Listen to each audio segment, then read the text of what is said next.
Presiden Jokowi dan Ibu Iriana melakukan kunjungan kerja selama 2 hari di Provinsi Bali. Setelah meresmikan Pasar Seni Sukawati, malamnya seperti biasa melakukan belusukan ke rumah-rumah warga. Agak berbeda dengan di beberapa daerah sebelumnya, saat orang nomor satu itu berkeliling di Jogja atau berbelanja di mal, kali ini Jokowi mendatangi rumah-rumah warga. Jokowi belusukan sekitar pukul 10 malam mengenakan jaket tanpa pengawalan yang sangat ketat dari Pas Pampres. Ia juga membawakan sembako dan memberikan amplop berisikan uang kepada warga. Seorang kakek tua yang didatangi tampak kaget dan menangis saat bertemu Jokowi.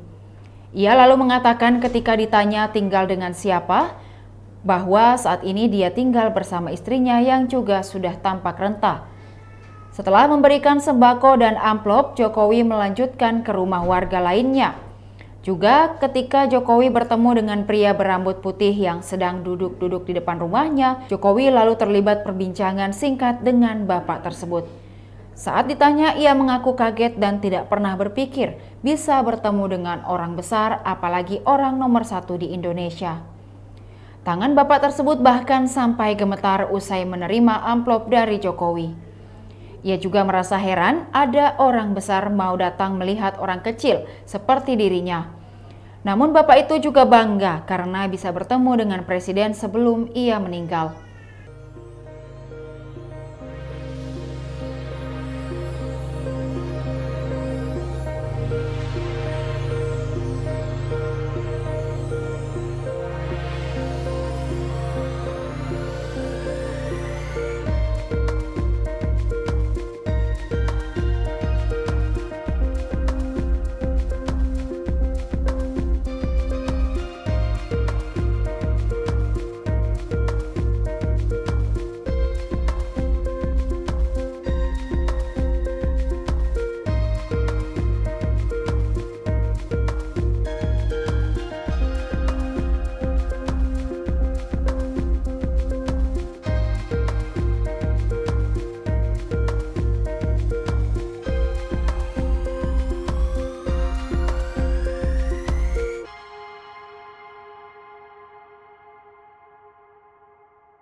Demikian Tribun Hot News kali ini, saksikan berita lainnya hanya di kanal YouTube dan Facebook Tribun Timur.